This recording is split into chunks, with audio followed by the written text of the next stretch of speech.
बच्चों, आज हम कक्षा 11 में संस्कृत दिग्दर्शिका के तृतीय पाठ में सदाचारोपदेशः के बारे में पढ़ेंगे। सदाचार किसको कहते हैं बच्चों?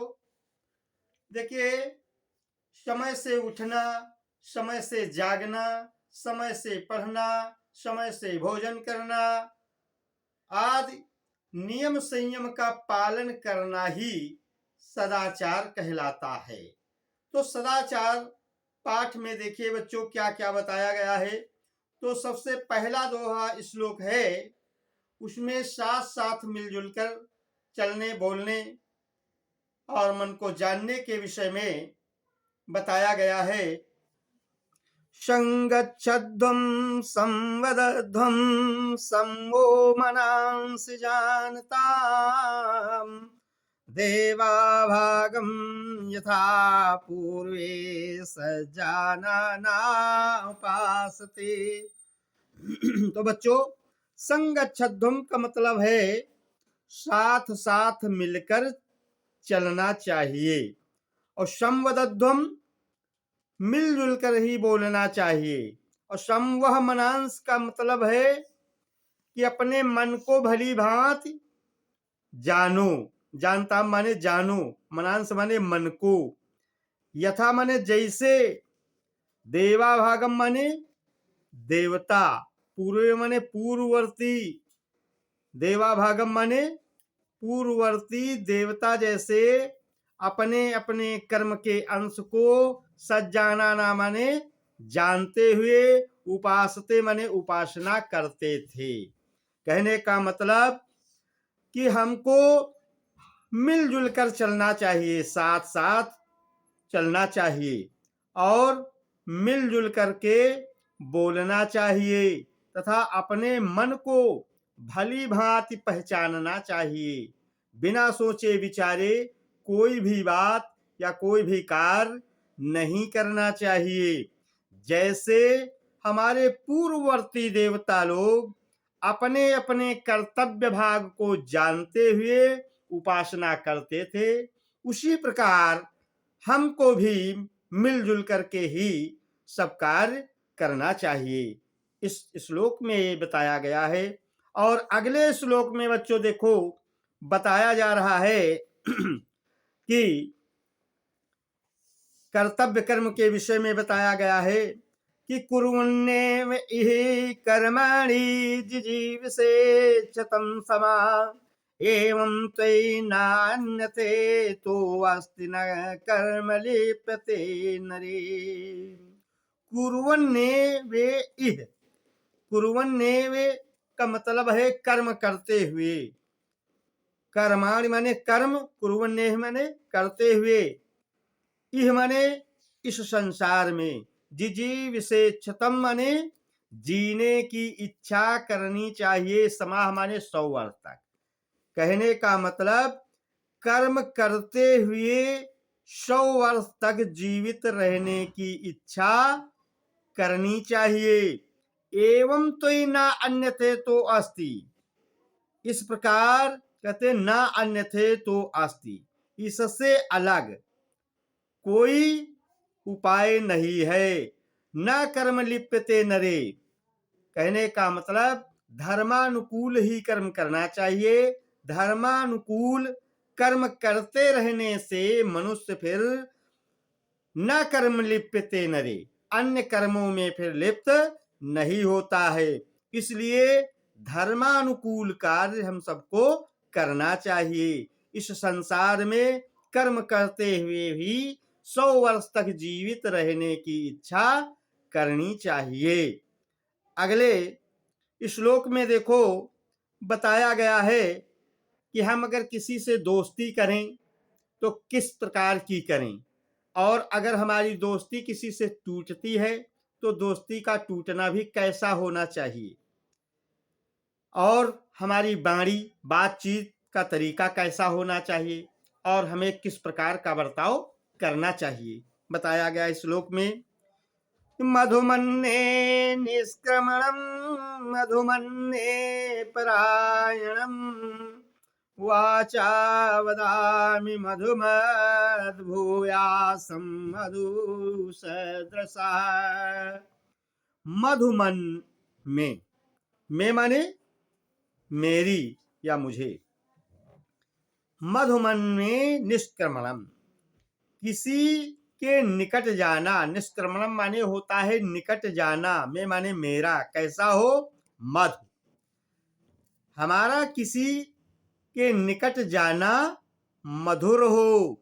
और मधुमन परायणम, परायणम माने हटना, और मधुमन में अगर हम किसी से दोस्ती तोड़ रहे हैं या हटा रहे हैं तो वो कैसी हो, मधुर ही हो। झटका देकर दोस्ती नहीं तोड़ना चाहिए एकदम से, वो भी मधुर ही होनी चाहिए। हमारे दोस्त को ये ना पता चले कि हमसे ये दोस्ती एकदम से तोड़ रहे हैं। किसी के निकट जाना भी मधुवत हो, मधुरता से युक्त हो, और किसी से अगर हम दूरी बना रहे हैं तो वो भी मधुर ही हो, कहने का मतलब ये है। और वाचा वदाम, अगर हम कुछ बोलते हैं तो कैसा हो, मधुमद, मधुर ही होना चाहिए। वाणी में मिठास होनी चाहिए, क्योंकि प्रिय वचन सबको प्रिय होते हैं, अप्रिय बात किसी को प्रिय नहीं होती है। कहते भी हैं कि कौआ का को धन हरे और कोयल का को दे, मीठे बचन सुनाई के जग बस में कर ले। कोयल अपनी वाणी के मिठास के कारण ही तो संसार में सभी लोगों के प्रिय हो जाती है। क्या किसी को कुछ देती है, उसकी वाणी प्रिय है। और कौआ क्या किसी का कुछ ले लेता है, उसकी वाणी कठोर है, कटु वचन है, इसीलिए लोग उससे घृणा करने लगते हैं। तो कहते हम जो भी बोले वो मधुर हो। और भूयासम माने मैं हो जाऊं कैसा, मधु सदृशा, मैं स्वयं मधुवत ही हो जाऊं, मैं स्वयं मधुर देखने वाला बन जाऊं। कहते मेरा किसी से के पास जाना कैसा हो, मधुर हो, और किसी से हटना भी मधुरतापूर्ण ही हो। हम जो भी बोलें वो मधुर हो, और मैं स्वयं मधुमत हो जाऊं, ऐसा इसमें श्लोक में बताया गया है। कहने का मतलब हमारी वाणी भी मधुर ही होनी चाहिए, अप्रिय नहीं होनी चाहिए। आगे के श्लोक में देखो बताया गया है कि सदाचार से हमें किन किन चीजों की प्राप्ति होती है, क्या क्या लाभ होते हैं, ये बताया जा रहा है। आचारा लभते आयुराचारा लभते श्रियम्, आचारात् कीर्तिमाप्नोति पुरुषा प्रेत चेचे। आचारा लभते, लभते मैंने प्राप्त होना, किससे, आचारात, सदाचार से। क्या प्राप्त होता है, आयु, आयु प्राप्त होती है, दीर्घायु हम बन जाते हैं। और आचारा लभते श्रियम, श्रियम माने लक्ष्मी, सदाचार से ही हमको लक्ष्मी प्राप्त होती है। और आचारात कीर्तिमाप्नोति पुरुषः प्रेत चे। और सदाचार के द्वारा ही पुरुषः माने पुरुष को, प्रेत्य माने परलोक में, और यही माने इस लोक में क्या प्राप्त होता है, कीर्तिमाप्नोति। सदाचार के द्वारा ही मनुष्य को परलोक में और इस लोक में यश की प्राप्ति होती है। ये सदाचार के द्वारा ही हमें प्राप्त होता है, ऐसा बताया गया है। अब देखिए अगले श्लोक में, जो लोग निकम्मे हैं, गुरु और शास्त्र की बातों पर विश्वास न रखने वाले हैं, अधर्मी है, दुराचारी हैं, उनके लिए देखो क्षीण आयु वाला कहा गया है। ये नास्तिका निष्क्रियाश्च गुरु शास्त्रावलंघिनः, अधर्मज्ञा दुराचारास्ते भवन्ति गतायुषः। ये माने जो नास्तिका माने नास्तिक, ईश्वर में विश्वास न करने वाले, निष्क्रियाश्च माने निकम्मे हैं, आलसी हैं, गुरु शास्त्र उल्लंघिनः, गुरु और शास्त्रों का उल्लंघन करने वाले हैं, अवज्ञा करने वाले हैं, अधर्मज्ञा अधर्मी हैं, दुराचारास्ते दुराचारी हैं, दुष्ट स्वभाव वाले हैं। तो कहते भवंत माने होते हैं, गतायुषा माने मरे के समान, अर्थात क्षीण आयु वाले। तो कहते एनास्तिका निष्क्रियाश्च गुरु शास्त्रालंघिना अधर्मज्ञा दुराचारास्ते भवन्ति गतायुषा। जो नास्तिक हैं, ईश्वर में विश्वास न करने वाले हैं, आलसी हैं, निकम्मे हैं, गुरु और शास्त्र की अवज्ञा करने वाले हैं, उल्लंघन करने वाले हैं, अधर्मी दुराचारी हैं, ऐसे लोग क्षीण आयु वाले होते हैं, इनकी आयु बहुत ही कम होती है। अगले श्लोक में देखो बताया जा रहा है कि हमको कितने समय उठना चाहिए और क्या क्या निर्देश इसमें दिए जा रहे हैं। ब्राह्मे मुहूर्ते बुद्धेत धर्मार्थौ चानुचिन्तेत उत्थायाचम्य तिष्ठेत पूर्वां संध्यां कृतांजलि। हमको कितने समय उठना चाहिए, इस श्लोक में बच्चों देखो बताया जा रहा है कि हमको कितने समय जगना चाहिए और क्या कितने समय करना चाहिए। कि ब्राह्मे मुहूर्ते, ब्रह्म मुहूर्त में उठना चाहिए। ब्रह्म मुहूर्त बच्चों, ब्रह्म मुहूर्त का क्या समय है, प्रातः काल 4 बजे। बुद्धेत मने जाग जाना चाहिए, प्रातः काल 4 बजे जाग जाना चाहिए। और फिर क्या करना चाहिए बच्चों, धर्मार्थौ च अनुचिंतयेत, धर्म और अर्थ मने धन का, अनुचिंतयेत मने चिंतन करना चाहिए। और उत्थाय फिर उठकर कहते आचम कुल्ला मंजन करके, तिष्ठेत माने बैठ जाना चाहिए, पूर्वाम संध्या माने प्रातः कालीन संध्या वंदन के लिए, कृतांजलि माने हाथ जोड़कर। तो कहते हैं बच्चों प्रातः काल 4 बजे जग जाना चाहिए या उठ जाना चाहिए और धर्म तथा धन का चिंतन करना चाहिए। फिर उठकर कुल्ला मंजन आदि आचमन करके प्रातःकालीन संध्या वंदन के लिए हाथ जोड़कर तिष्ठेत माने बैठ जाना चाहिए। आगे देखिए बताया गया है कौन 100 वर्ष तक जीवित रह सकता है। अगले श्लोक में बताया जा रहा है अक्रोधना सत्यवादी च भूतानां विहिंसिका अनुस्वीर्यजिहश्चे शतं वर्षाणि जीवति।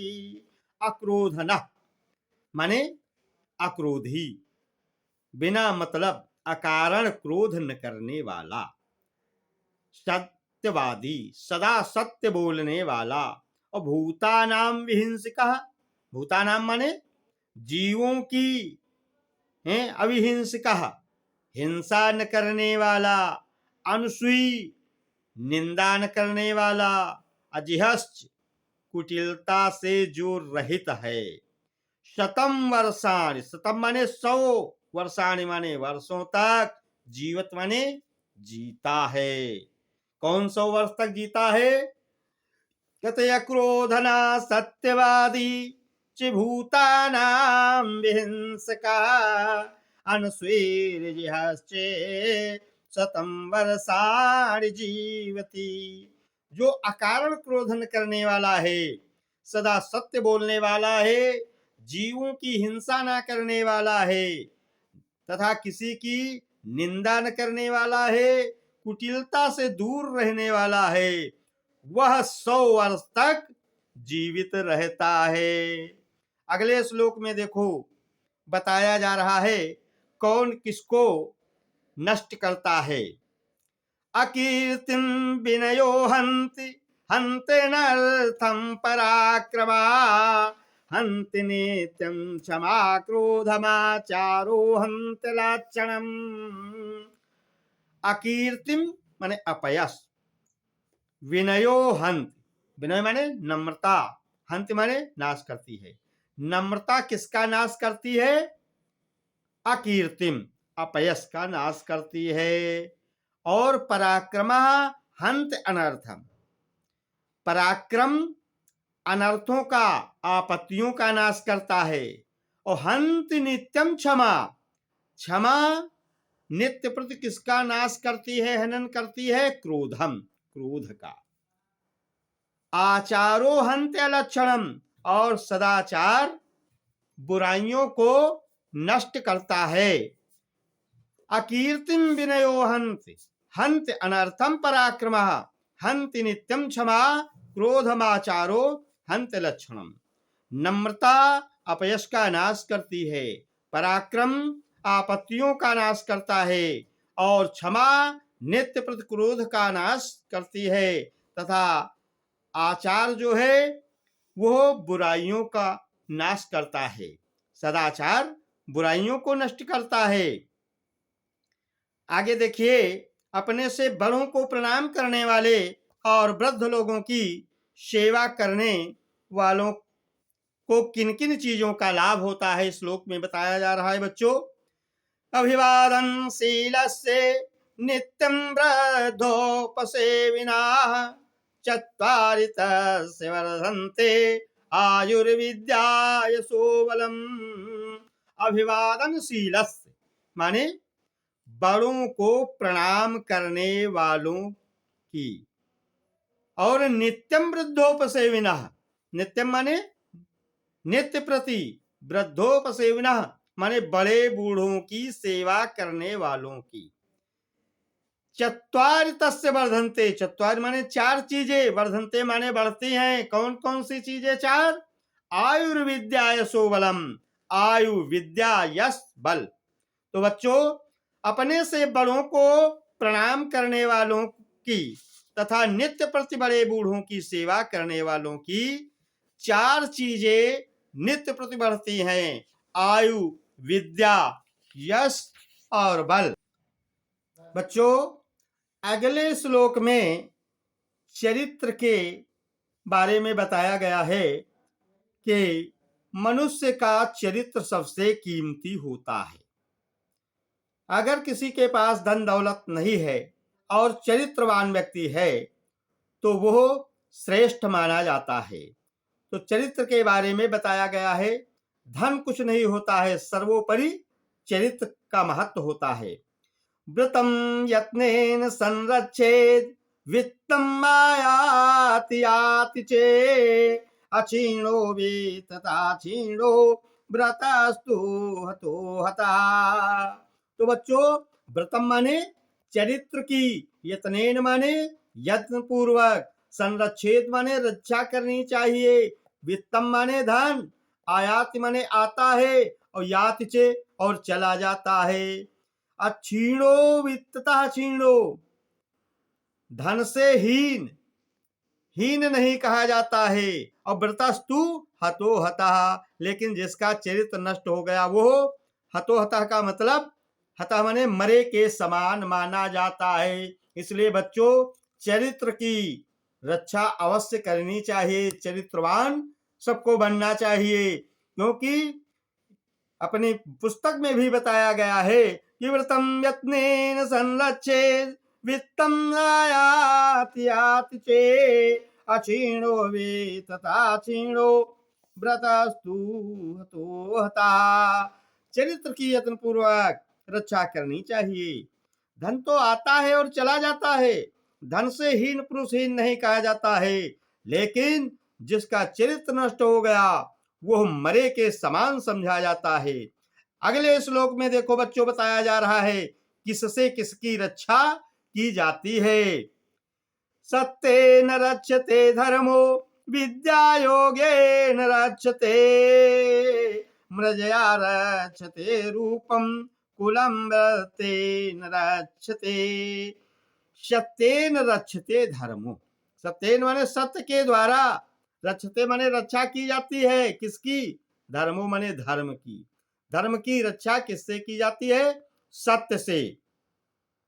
और विद्या की रक्षा किससे की जाती है? योगेन रक्षते विद्या, प्रयोग से विद्या की रक्षा की जाती है। और मृजया रक्षते रूपम, रूप की रक्षा किससे की जाती है?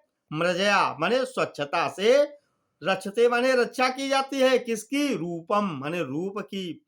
और कुलम वृत्तेन रक्षते, कुल की रक्षा किससे की जाती है? वृत्तेन, चरित्र के द्वारा।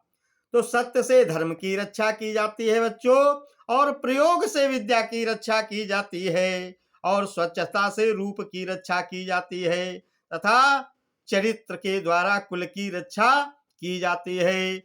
अगले श्लोक में धर्म के मुख्य तत्व के बारे में बताया गया है कि धर्म के सार को सुनना चाहिए। सबसे सार यही है धर्म का कि जो कार्य अपने लिए अच्छा न हो वो दूसरों के लिए नहीं करना चाहिए। श्रूयताम धर्म सर्वस्वम श्रुत्वा चाप्यवधायताम आत्मना प्रतिकूलानि परेशान न समाचरेत्। श्रूयताम माने सुनो, धर्म सर्वस्वम धर्म का सार सुनो, और श्रुत्वा चाप और सुन करके अवर्धायताम माने धारण करो। क्या? कि आत्मना प्रतिकूलानि, आत्मना माने अपने लिए, जो प्रतिकूलानि माने प्रतिकूल हो, न समाचरेत परेशान, परेशान माने दूसरों के साथ वैसा आचरण नहीं करना चाहिए। कहते श्रूयताम धर्म सर्वस्वम श्रुत्वा चाप्यवर्धायताम आत्मना प्रतिकूलान परेशान न समाचरेत। धर्म का सार सुनो और सुनकर मन में धारण करो कि अपने लिए जो आचरण प्रतिकूल हो, अच्छा लगने वाला ना हो, वह आचरण, वह कार्य दूसरों के साथ वैसा बर्ताव नहीं करना चाहिए। बच्चों, आज इतना ही बताएंगे और फिर अगले दिन आगे पढ़ेंगे। और आप सब लोग हमारे आधुनिक हिंदी ज्ञान सागर चैनल को सब्सक्राइब करें। जय हिंद।